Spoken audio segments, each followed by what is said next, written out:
Hey guys, good morning. I'm excited to be with you, even if it's this way. I was hoping to be with you in person. American Airlines had some different ideas, and my private plane is in the shop because of supply chain disruptions. So I don't have a private plane, by the way. But anyway, thank you. Look, there's no shortage of conferences, but this is one I really wanted to be a part of, because this conference isn't just about preaching to the choir. The thing I really like about this conference is it's about thinking and about listening and about learning, and ultimately it's about defining what it means to be a conservative in the 21st century, because yesterday's over and it's never going to return. So now I think our challenge is we have to take the eternal principles and the lessons of the past and apply them to the challenges of the present to chart the right course for our country and for its future. So hopefully later today, but if not at some point tomorrow, I'll be traveling to Washington, D.C., a city where Democrats hold power by literally the slimmest of margins. But they govern as if they've been given this broad mandate for radical change. And I think it's telling that the agenda promoted by candidate Joe Biden is very different from the one that's being pushed by a President Joe Biden. Candidate Joe Biden, for example, promised a return of competency and professionalism. President Joe Biden's delivered chaos and incompetence. We have a historic calamity on our southern border, a humiliating and deadly debacle in Afghanistan, stranded cargo ships off the coast of California, and the skyrocketing price of literally everything. Candidate Joe Biden promised to unify a bitterly divided country. President Joe Biden's been an enthusiastic agent of division and polarization, pitting Americans against each other, not just on race and progress, but now by vaccination status too. And candidate Joe Biden, he promised to build the country back better. But President Joe Biden staked his presidency, his legacy, on a plan to build back socialist, a federal takeover of child care and pre-K, a cadre of government-funded climate enforcers, and an army of new tax collectors to make sure that no potential tax dollars are left behind. Now, there's a reason why candidate Joe Biden did not campaign on the agenda of President Joe Biden, and the reason is that the overwhelming majority of Americans think that that agenda is crazy. These tactics and this agenda do not reflect the broad will of Americans. They reflect the long-held fantasies of a small and radical but powerful few. According to a recent study, it's the agenda of about 8% of the country. The 8% who believe America is a systemically racist country with a shameful history and an oppressive free enterprise capitalist economy. The problem is they have power beyond their numbers, because they happen to be the people who run our schools and our universities, our tech companies, our large corporations, the media, sports, the entertainment industry. They're the most generous donors and enthusiastic activists in one of our two major political parties. And look, while the tactics that they're using may be new to most Americans, they bring back really painful memories to the refugees and the exiles that I was raised by and that I still live around. First, you divide the people against each other, good versus evil, victim versus oppressor, and then you promise to deliver equity and justice. The second thing you do is you make everything political. Sports, art, culture, everything becomes a tool to promote and impose that agenda. And finally, anyone who dares to oppose your agenda, they're persecuted, they're censored, they're punished into silence or driven out to make an example of them. For over a century, by the way, these are the tactics used by Marxists to take over countless nations and societies all over the world. And now, these are the tactics being used to take over and destroy our country. It's why our schools have been turned into indoctrination centers, where children that are not even yet old enough to dress themselves are taught that the color of their skin automatically makes them either victims or oppressors. It's why sports and movies and even a virus that came from China have been politicized.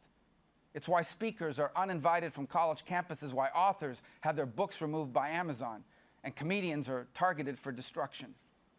It's why the Attorney General of the United States recommended that parents who complain about our public schools be reported as domestic terrorists to the FBI.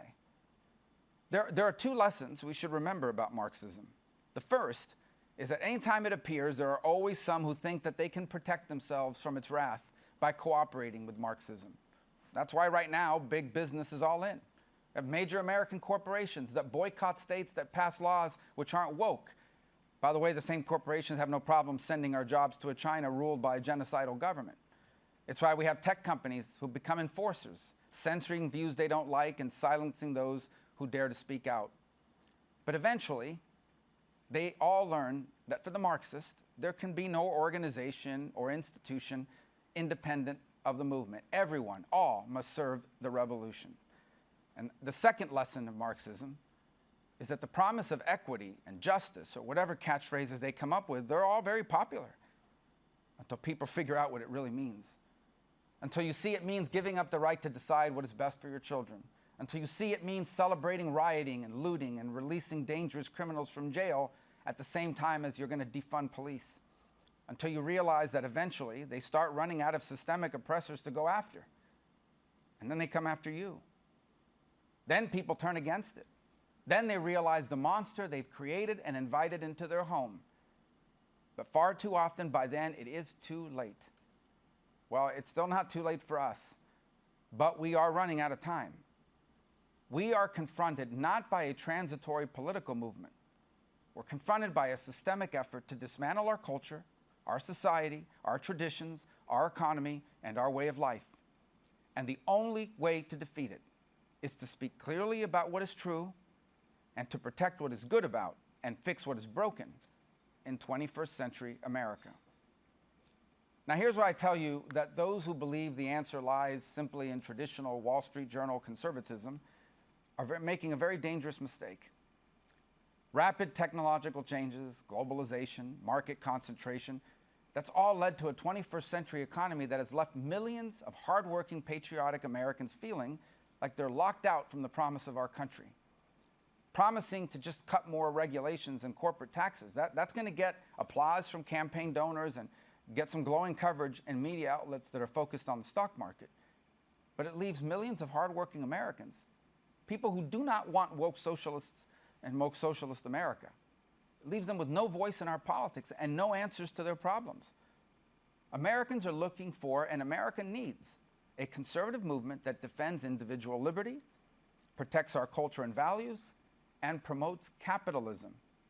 But it must be a capitalism that creates jobs, American jobs, that allow Americans to get married, own a home, raise a family in a safe neighborhood, retire with dignity, and leave their children better off than themselves. Our country does not need, and Americans are not interested in, a capitalism that means we are here to do what is best for the market. What we need is a common good capitalism in which the market is here to serve us, to serve our country, and our national interest and our people. Now, look, that doesn't mean record days for Wall Street and grain earning reports are a bad thing. But if those record days on Wall Street and earnings are the result of sending jobs to and importing more from China, well, that's probably very good for the corporations. But that isn't good for America or Americans. For many decades, by the way, this wasn't an issue. What was good for corporate America and good for our country was usually the same thing. When Nazi Germany and Imperial Japan threatened us, our companies harnessed the power of industry to defeat them. After the war, much of the world was rebuilding, and American companies used American workers to invent, make, and sell their products here and to the rest of the world. For decades, as Charles Wilson once famously said, what was good for our country was good for General Motors and vice versa. But the world changed, and so did the economy. The economies of Europe and Asia recovered, and they became our competitors. Cheaper labor overseas led American companies to send jobs overseas because it lowered costs and helped increase profits. And most dangerous of all, the Chinese Communist Party figured out a way to use our own corporations against us, inviting them in as partners, stealing their know-how and secrets, turning them into lobbyists in Washington on their behalf of their agenda, and then ultimately, though, standing up their own companies to replace them. And something else changed, too. Today, many of our most important corporations are run by people who consider themselves not citizens of America. They consider themselves citizens of the world. They are the product of decades of anti-American indoctrination at our elite universities, and they feel no obligation to America or to our national interests. I'm not here to tell you big business is the enemy, but I'm here to tell you big business is not our ally in the fight against socialism. Yes, they come running for help to conservatives when the left threatens to raise their taxes. They come running for help when workers decide they want to unionize. But on most days, they're eager culture warriors who have mastered the art of wrapping wokeness in the language of free market capitalism. so that they try to pay their workers as little as possible and charge consumers as much as they can get away with. But when they invest in the latest gender fad or climate initiative, they say it's because that's what their workers and customers demand. Allowing this new version of shareholder primacy to define capitalism would be to accept an elaborate justification for letting Wall Street and woke corporations run our economy and control our lives. Reviving America's corporate patriotism. That's what we need to be focused on. The left is using the tools of government to require companies to disclose their progress on racial quotas, on the Green New Deal. The answer isn't to use government to force companies to be patriotic.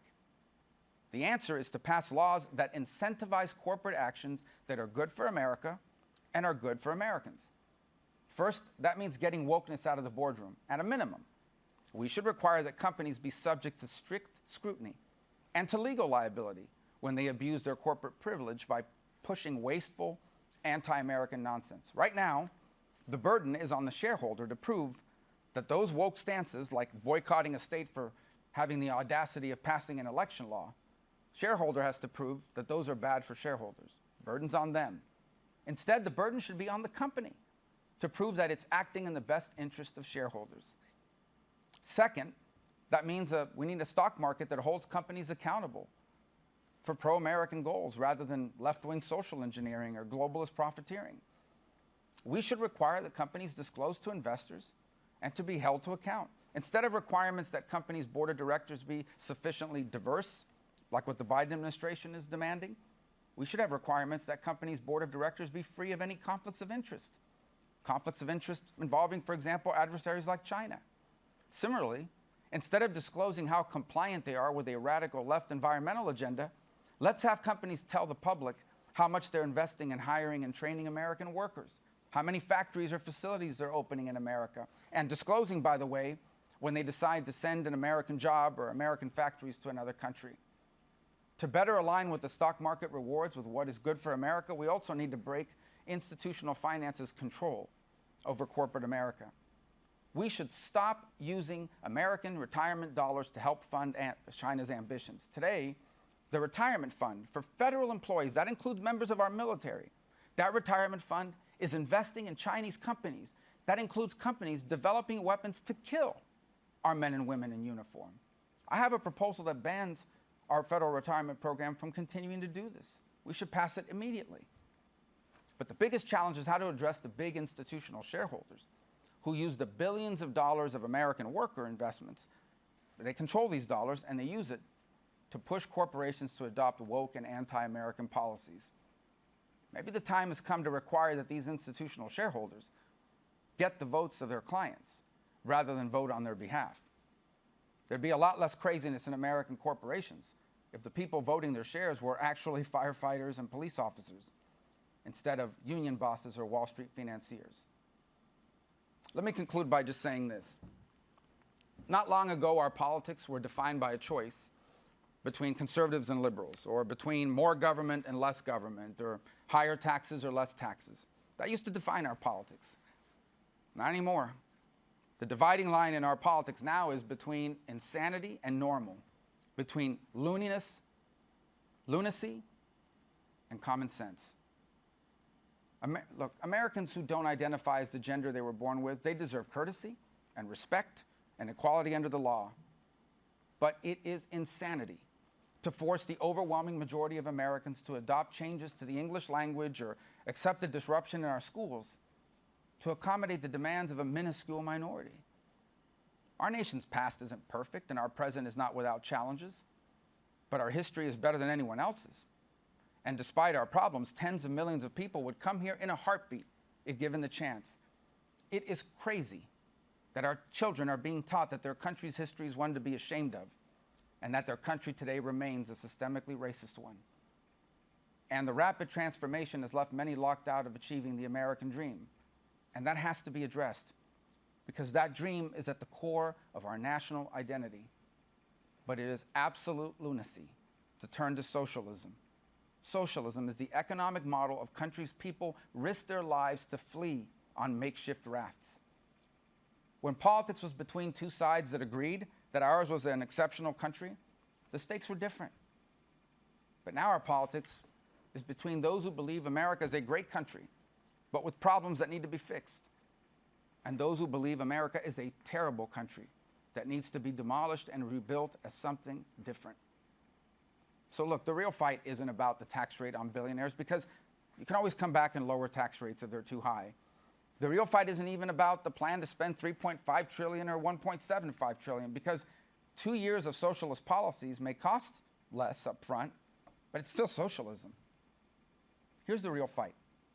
The real fight is about a small, radical, but incredibly powerful minority that wants to force everyone else to abandon a common sense that's built on 5,000 years of human history, to erase our culture and traditions, throw away our values, and walk away from a free enterprise economy that is still the envy of the world. That's the real fight. And the stakes couldn't be higher, because if they succeed, the damage and the destruction it will cause will be nearly impossible to fix, and our country will be irreversibly transformed. And we're going to take our place in history as the generation that saw America become a once great nation in decline, and that will leave the world more dangerous and less free.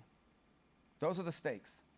That's why I'm so happy I'm able to address you, even though not in person, because it's that important. And I thank you for giving me the chance to address you today.